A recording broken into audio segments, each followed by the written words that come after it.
Welcome to the Under the Hat podcast with Coach Sam and I. We are diving in on another episode, and it is the season of transfers. And so we wanted to dive in today and do a transfer portal episode where we get clear and talk about how to be responsible when you go through this transfer process. So, If you feel you have to go through this process.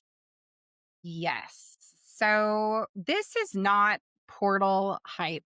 This is not leave your program episode. We are not wanting to encourage that at all. It's really a roadmap for clarity, for accountability and a long-term fit. It's the tool's not good or bad. It's a tool, and like any tool, it can be used well or poorly, and our job today is to help you use it responsibly if you choose to use it at all.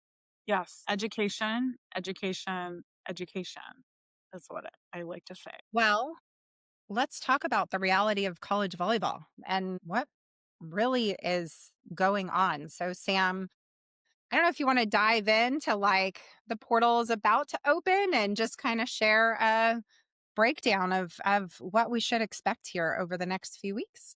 Well, I think tis the season of terms of that. We're going to see some job turnover. We've already started to see that in the D1 world. It's happening in the NAIA world. There's some D2 jobs open, and I've seen it already happen in the D3 world.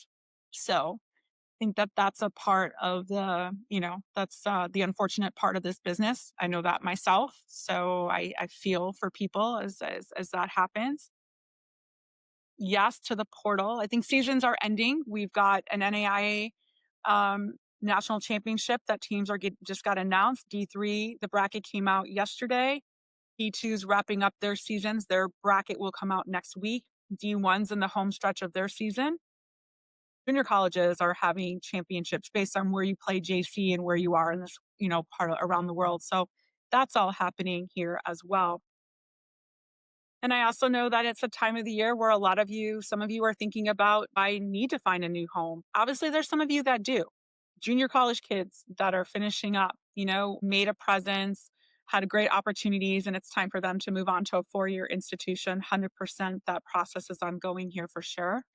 There's been some people that are obviously, finished up their undergrad at their respective school and still have an opportunity to go play and want to go figure out what to do grad school wise.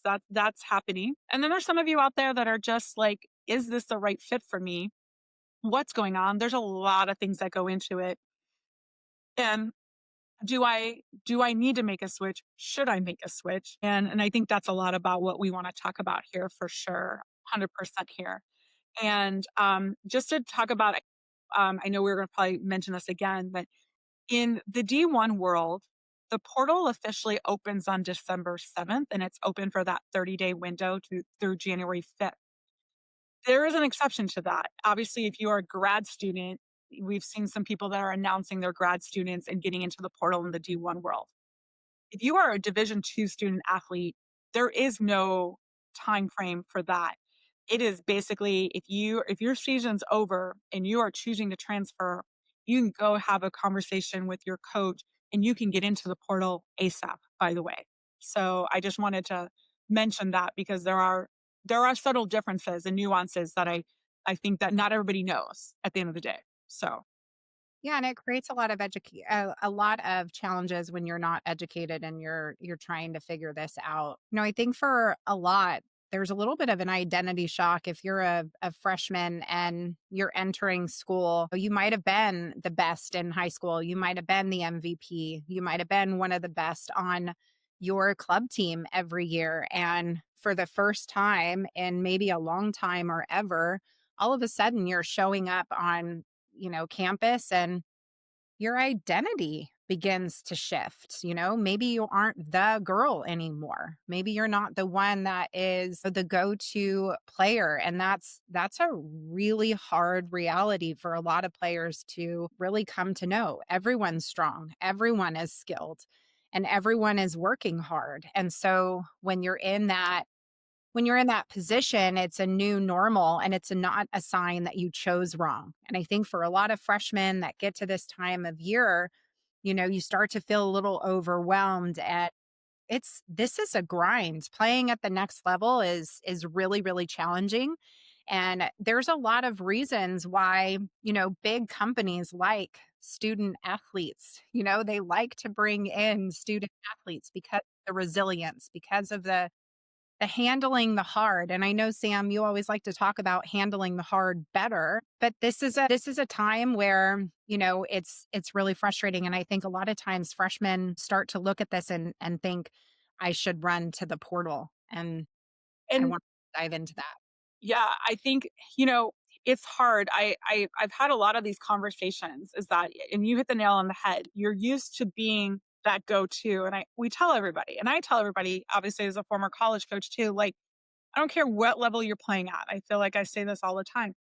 You don't, you think you've got it, but it's hard. It is a lesson in handling the hard better. And you're going to have, one of my favorite quotes, no bad days, just bad moments. And you're going to have bad moments, and it's okay, and you're going to feel like you got stomped on, but then you're going to have amazing days, and you're going to see growth, and you're going to thrive, and you're going to evolve. However, in one fall semester, it is not enough time. I was just talking about this with somebody yesterday about how the spring semester in all levels is so pivotal to the development in terms of what you're doing with strength and conditioning, to the individual piece and the training, on the court with your coaching staff, etc. All that to continue, because in the fall there's just not always enough time to do all that. So we've had some kids that have graduated early. One of our kids graduated early.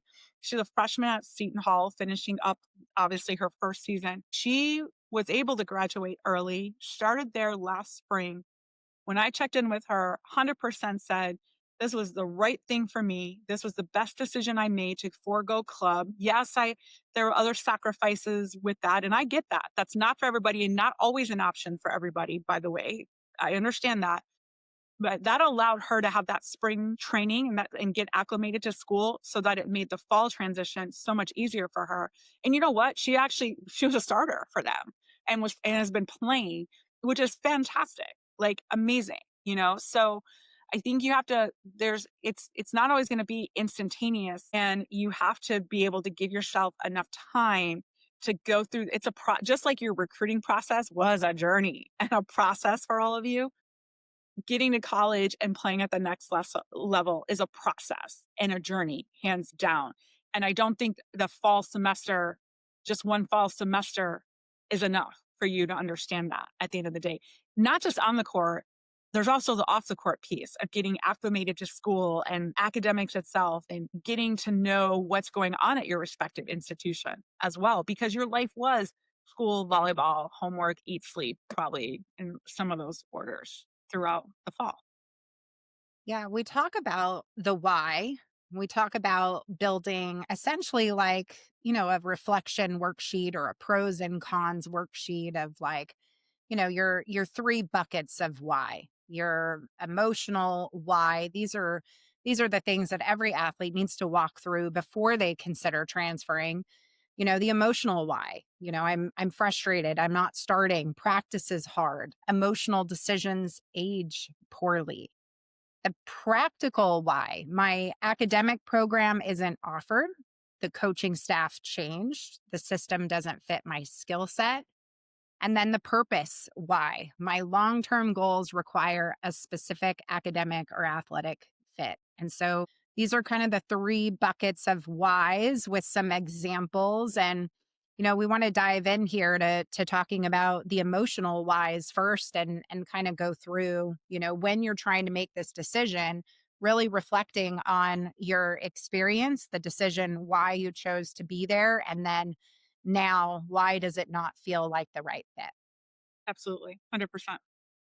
So, if you're feeling frustrated, if it's because you're not starting, these are normal sorts of, adversity, if you will. And so, not starting as a freshman, like Sam said, really try and stay and grow. If there's a practical reason here, your coaching staff changed, for example, and not the coaching staff was fired today, and so I'm going to run and hit the portal. try and give this new person that comes in the benefit of the doubt here. You may end up really liking this coach. So it may not have been the coach that recruited you, but before you hit the portal and think, I've got to get out of here, I've got to jam, I would strongly advise that you sit and you be patient. It's a lot easier for that new coach, by the way, to get rid of you, right? And to say thanks but no thanks if you enter the portal versus you staying, trying to give them the benefit of the doubt and really investigate. How is the program going to be different with that new coach coming in? Right, and try and understand what kind of culture do they want to create there. So again, kind of taking your time before just rushing and hitting the portal, I think is really really crucial at this moment. Yeah, and I think, some of you with your academic goals, I think that that does come into play and you figure some stuff out, and sometimes I understand that the school you're currently at might not be that right fit, and that's valid. That happens. And I think, the other piece when we talk about as you're thinking about this too is remember the time you have to try to figure this all out. Think about how long your recruiting journey took you the first go around. For a lot of you, it was like this before it got to this. Now it's going to be like this, and you're trying to get this to this. So the window of opportunity, the window of getting all the intel that you need is way, way shorter at the end of the day. And I think there's a lot more pressure to make sure that you're getting it right as well, because you don't want to keep transferring, by the way. It's a lot at the end of the day. So that fit piece, I always talk about recruiting as a puzzle, and how many pieces of the puzzle are you going to be able to put together that you feel, okay, this could be it for me. I think that's a valid piece in all this for sure. Yeah, we want to talk about how to have a mature, really non-victim conversation with your coach. This is an area that's really really crucial because when you decide to hit the portal, you need to understand that coaches are going to ask questions. That new coach, whoever you're investigating, whatever program you decide to go to, how you handle this conversation is going to be really imperative to really protecting your reputation. Um, you want to get your story right. You need to have this emotional neutrality test of like, am I emotional right now? Am I trying to prove something? Am I trying to win this conversation? Because if that's the energy that you're gonna bring into a meeting, you're not ready to have this meeting. And I would highly advise that you take a step back. When you go to request a meeting with your coach, you need to say, hey, coach, can we meet? I'd love to get some honest feedback on how I'm doing and how I can better support the program. That's if you're going into this and you're wanting to investigate, am I going to be a good fit here? If you were really struggling your freshman year, let's just say, or maybe you're in your sophomore year and you're really wanting some honest feedback about how you're doing and you haven't quite made that decision to go, I think, sitting down and having a conversation with your coach to understand what you could be doing more is really insightful and really helpful. Like Sam said, before you go into the spring and the spring being so pivotal for these coaches and for you as a player to grow and to develop and understand the systems and the expectations, wanting to understand what could I be doing better here? And then in terms of how to start the meeting, thanks for meeting me. I really value your guidance. I want to better understand how I can grow and I'm here to listen. These are things that are going to be really important as you approach this meeting. And Sam, you were a college coach for 20 years. You had to have many difficult conversations.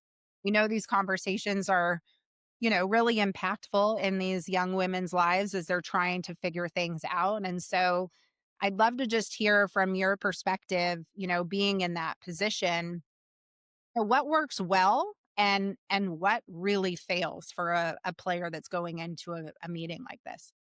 Yeah, I think being prepared is really important. Like, I always loved when my players had notes, like, however, whatever, on handwritten, obviously phones, as phones technology grew. And putting that on their phones, and they would say, "Coach, I made notes on my phone. Is it okay if I pull out my phone?" Yes, it is. So you've got to be prepared and to really, and you got to keep it to yourself, by the way. Like, this is about you.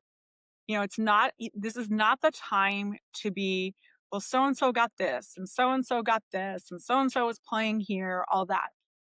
Please don't bring that. Like, that is totally, I don't care who the coach is, what you think, all that, like, that is gonna start, they're gonna start putting, like, it's gonna start closing the door, and their mind's gonna start going here instead of trying to be open and really listening to what you're having to say. So you have to be brutally honest with yourself. Like, and I know that's hard. It is certainly that is handling the hard better. You need to really think about that. And that's why as you're asking for feedback, you've got to be willing to take it and understand that it's not personal. And I know for some of you, maybe you not had received as much feedback as you were hoping for this season. And now you're maybe, you're inviting it. So you have to be willing to listen to when it's time when your coach is speaking. And also look at this as an opportunity to, what is your relationship? What has your relationship been with your coaching staff? We could have 20 different people and have 20 different answers to that. And so how does that need to keep evolving? And that's why I want you again to be prepared, to be gracious, to be thankful, because you did have, the opportunity, it's there. You need to be thankful for that.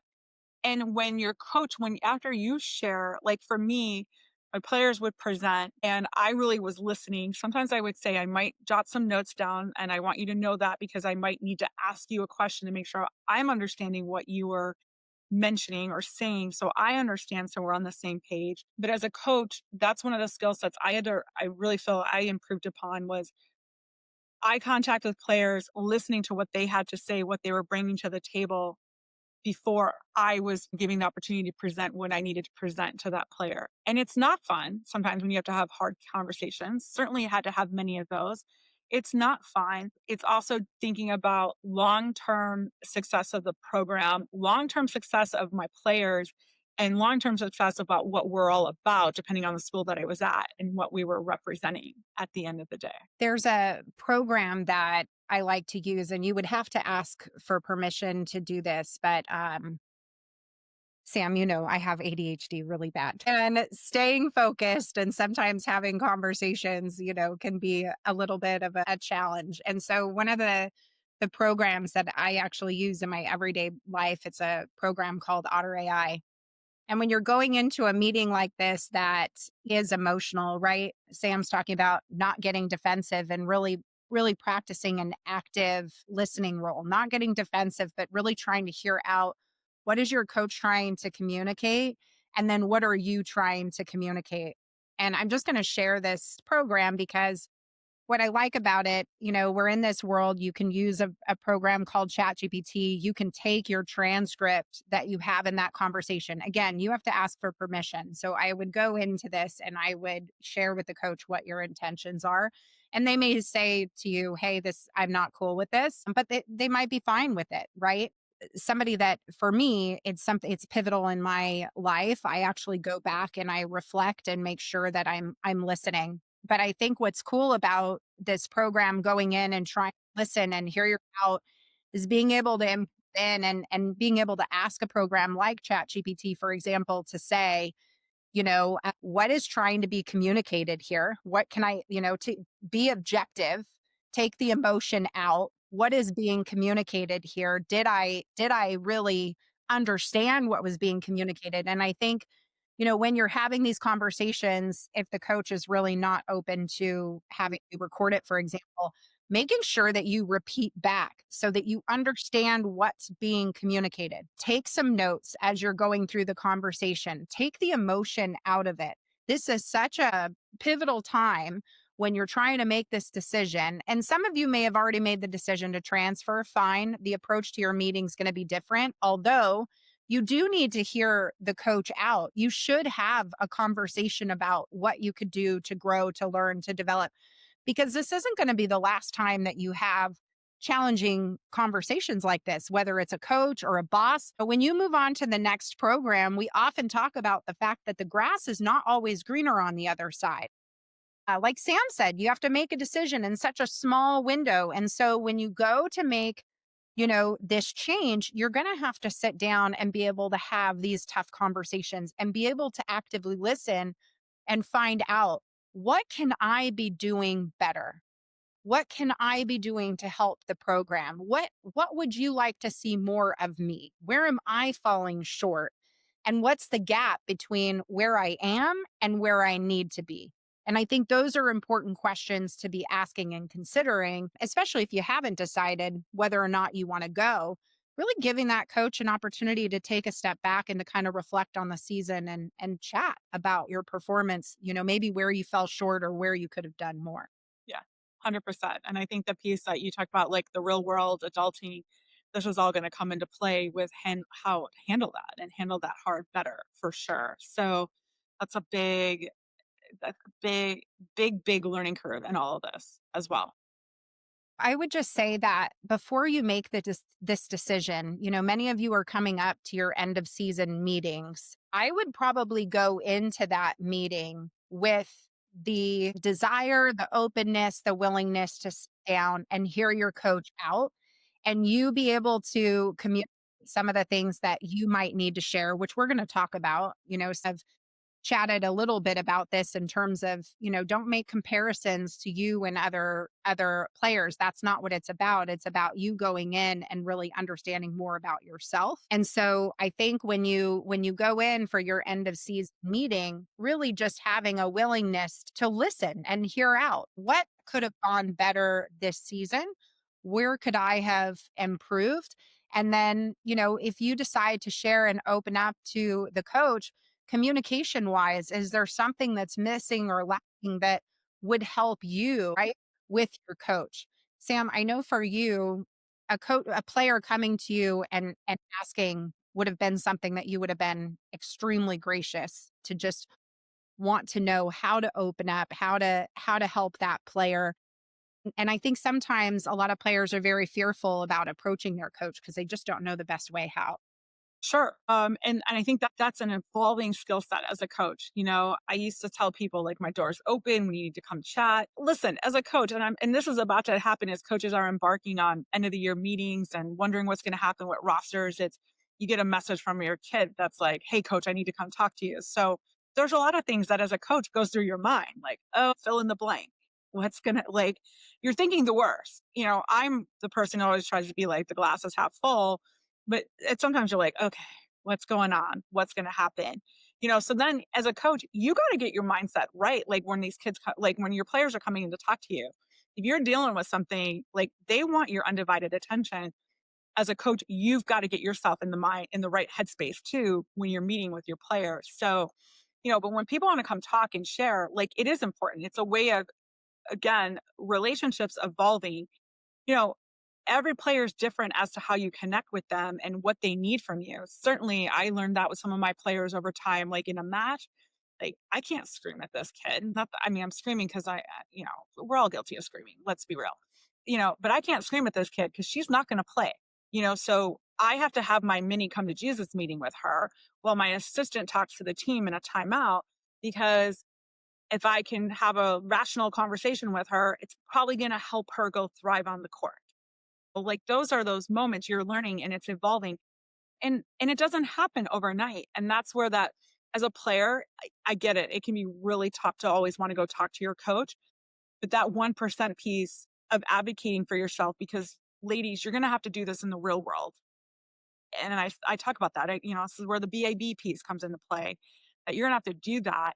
And so it starts with that coach. And maybe you learn something about, oh, okay, this is when I need to come talk to coach. Or like sometimes I used to tell my players after practice, if you don't feel you got something or you need something, like you need to come ask me. Like come ask me after practice. Whether I'm still in the gym or my office is right there, come to the office and I'll chat with you. I'm not going anywhere yet. So I think it's also thinking about it like where, look at big picture and perspective with all of that. And that's I think that as we're in this transfer season is really about to be upon us and everything.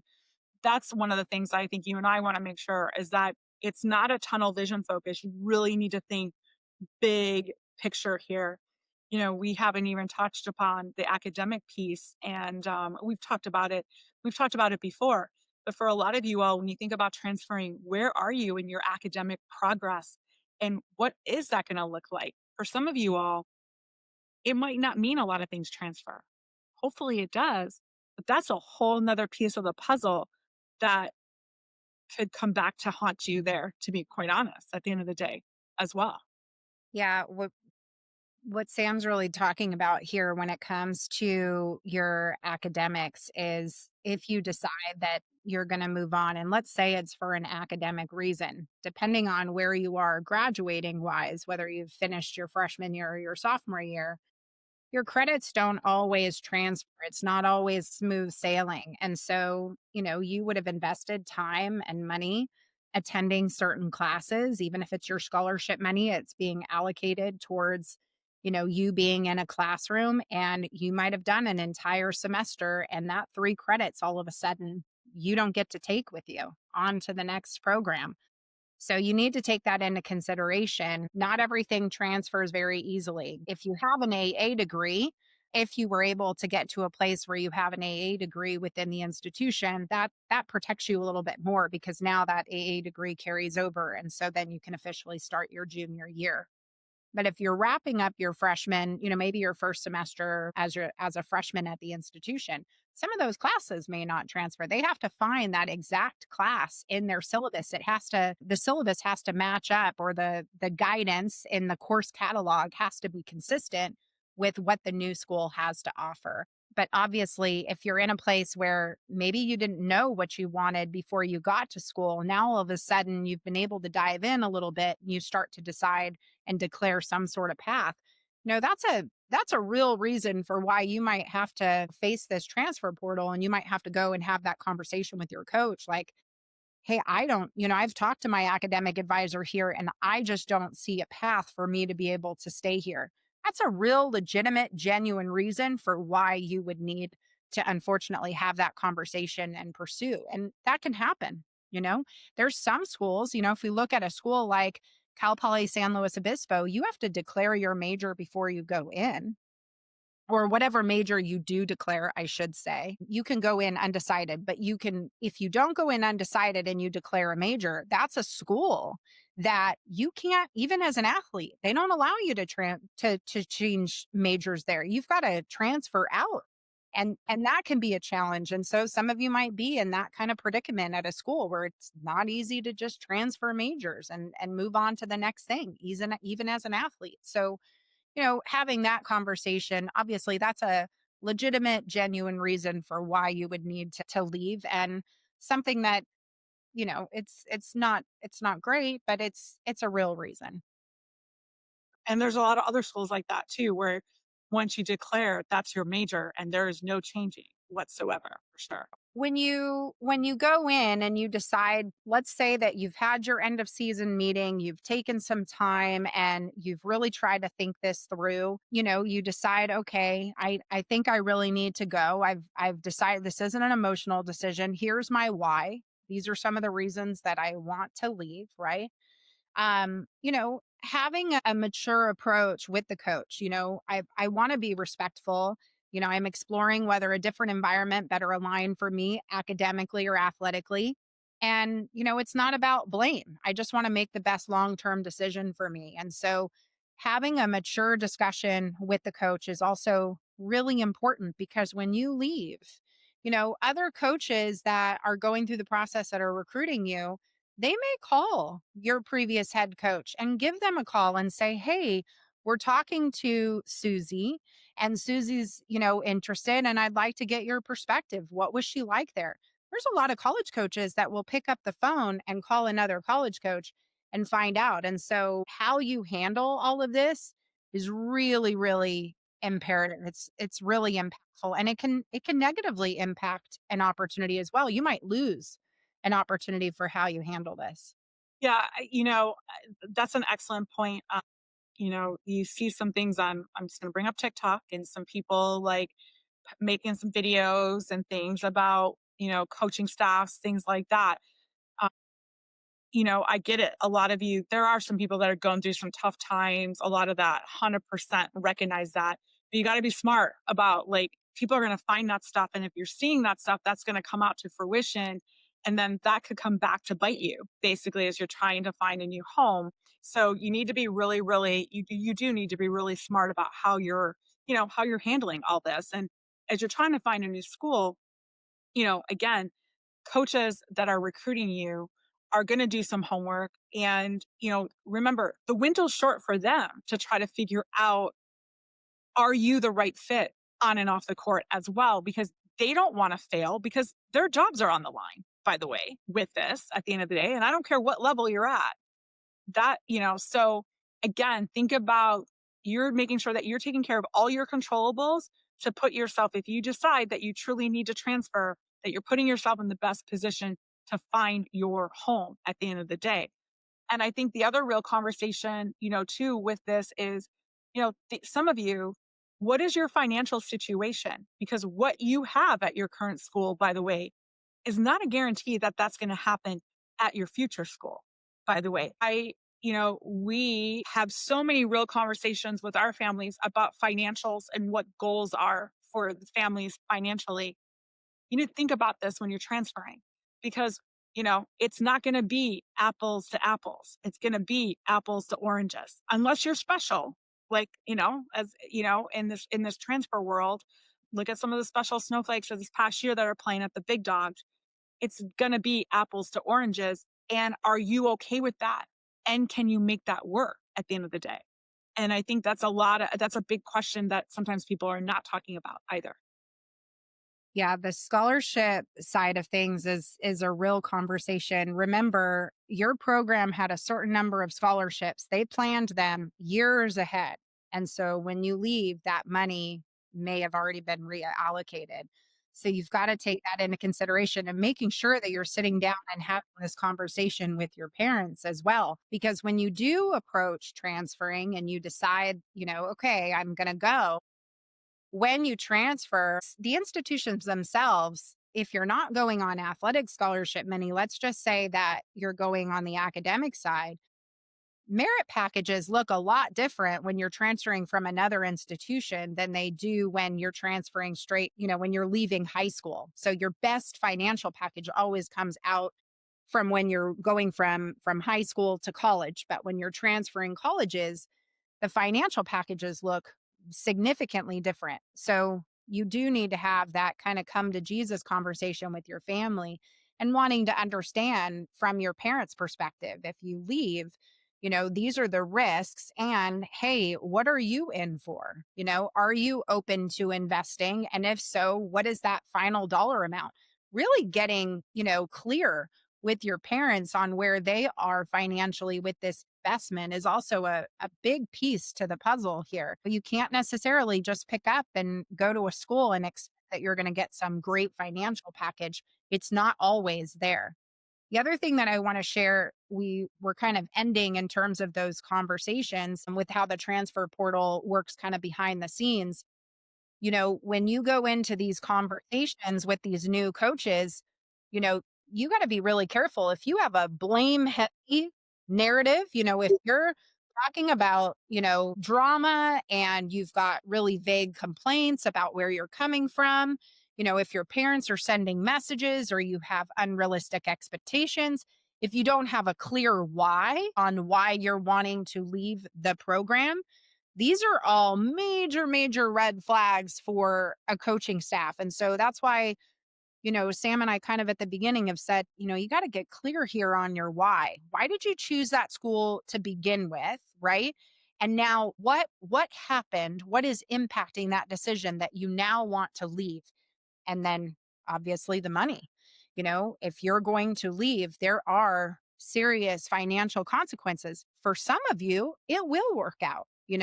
For some of you, you'll enter the portal, you might be really special, and there might be money at the end of the table. There might be, big NIL packages out there. But I think sometimes we rush to think like things are just going to get better and might get better for a little bit of time, but some of these things that you're experiencing, it's hard everywhere. It's not easy anywhere doing this. So we find that, there's a mental side of this, a mental resilience, if you will. And, we talk a lot about avoiding that premature exit. There's a couple of emotional triggers that sometimes mislead athletes: sickness, comparison. You have to be real careful when you're talking to old teammates and other people that are playing in other places. Comparing your situation is sometimes not a great thing to do because everybody's in their own path, right? And then the pressure of just expectations. These are some emotional triggers that really can wear you down. And there is a bit of a mental resilience that you need when you're playing at the next level. Again, I go back to, I said this earlier in the podcast here, was no bad days, just bad moments. And you're going to have them, and it's okay to like acknowledge that for sure. Everybody goes through that. I think that's also like the relationships you have with your teammates, who can you go to, etc., to help you with it, because everybody's been through it in some shape or form, and getting a little bit of guidance, and again helping you from going to here to having, thinking again about that big picture. Because I'm telling you, we're both here to tell you that when you find, if you decide that you're going to go transfer, I promise you, you're going to embark on some of the same things that you were having at your previous institution. At the end of the day, that's what it is. So what are the tools, what are you doing to keep gathering to help you, again, handle the hard better, as I like to say, for sure. That's important. When you decide to transfer, we talk about doing this in a way where you really avoid drama and do it in the classiest way that you can. Going in and being grateful for your experience and just sharing with the coach, this isn't the best fit. Things to avoid saying are going to be like, I wasn't treated fairly. You didn't use me right. I didn't feel like you liked me. These are all things that I wouldn't go in. If you've already made the decision to leave, I would really avoid going in and creating any sort of unnecessary drama. I would really just share that I would express gratitude. They've invested a lot of time, energy, and money into you as a student athlete. And I don't care what level you're playing, you need to take that into consideration. Be grateful. It might not have worked out. You might feel like this wasn't the best fit. You might not necessarily be the happiest with the coach at that time, and that's okay. But you do need to show gratitude and you need to say, I really appreciate what you've put into this, for me. And I just feel I need to go in another direction. And be clear with your why. But don't go in there talking about being treated unfairly, or you didn't like the way they used you, or you didn't feel liked. Those are things that I would tell you to avoid saying at all costs. When you decide to make this decision, you really need to put together, we kind of have a checklist, if you will, of some of the things that you need to make sure that you gather together. Updated film, going into volumetrics, if your team has that and you have access to it. Other coaches will, but putting together your highlights so you have current film to be able to share. Your transcript, you need to get a copy of your transcript, and depending on where you are in the process of the of transferring, where you are at the institution, you're going to need potentially your high school transcript as well as your college transcript in order to make that move.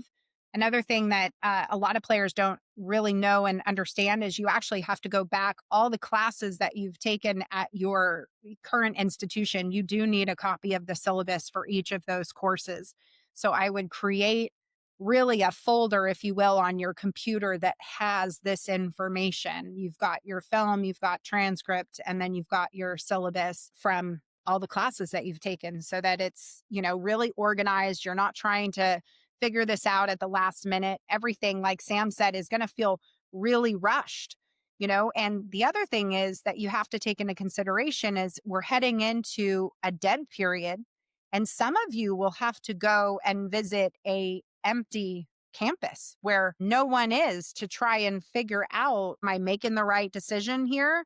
And that can be a scary thing. Sometimes coaches put really heavy deadlines on you to make a decision that, you know, hey, we've got a spot. The first one to take it is going to get it. That's a scary situation to walk into. If you're leaving and there's emotional reasons why you're leaving and you're looking to just We live in that instant gratification age where so many of us, a click of a button gets us something instantly. And that's not what this is about. This is not going to be an instant fix. And so you've got to get clear here on your why, and you're going to have to do homework. You're going to have to connect with those new players and start trying to build a rapport and build a relationship, because this is a scary path to go down. Yeah, and going back to the film piece, some of you, as you're thinking about transferring, some of you have not been playing. And so then do you have access to your practice footage? Because coaches, if you're using volumetrics, coaches aren't going to have access to practice footage. And then, I've been asked in the past, I'm sure you've been asked this too. It's like, well, I have my club footage. Well, nobody wants to see your club footage, by the way. That's done. That's over with. That's not a true portrayal. Well, now, when you're transferring, coaches are thinking this as you're an opportunity to help their team get better because you have experience on the court, off the court. So you have to look at it that way. What are you bringing to the table?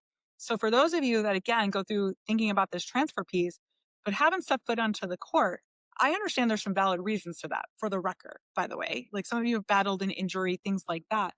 But you're going to have to work on that practice footage if that's a viable option to be able to share with coaches, by the way, because your club footage won't cut it. Yeah, you want to look at it from a college coach's perspective. First off, anytime that they're evaluating film, it's present and future. You might be able to reach out to your club, and during the holidays, you could probably go in and practice with the 17s and the 18s. A lot of times the alumni get together and work to get, reps and stay in shape, and like to go back and see their club coaches. And so there's times in that circumstance where you can reach out to your club, whether it's club director or the coaches, and say, "Hey, I want to get some extra reps, and hey, I'm thinking about transferring, or I am transferring and I don't have film. Are you cool with me coming into film?" And just getting their stamp of approval. Most club coaches are going to be, really happy to have you and open to having you film. Some of them might have some opinions on your transfer process as well, and sometimes that can be helpful. Sometimes they're going to say things that you don't want to hear, because you know all of us that have been in this for a long time and have a lot of experience have just seen over the years, what happens when you go in here. So you just need to be really careful that this isn't like you're trying to get a quick fix here, and really be clear with your why. If you're looking for someone to talk to and just kind of open up and share some of the reasons, and you want that objective, opinion, we're happy to hear you out.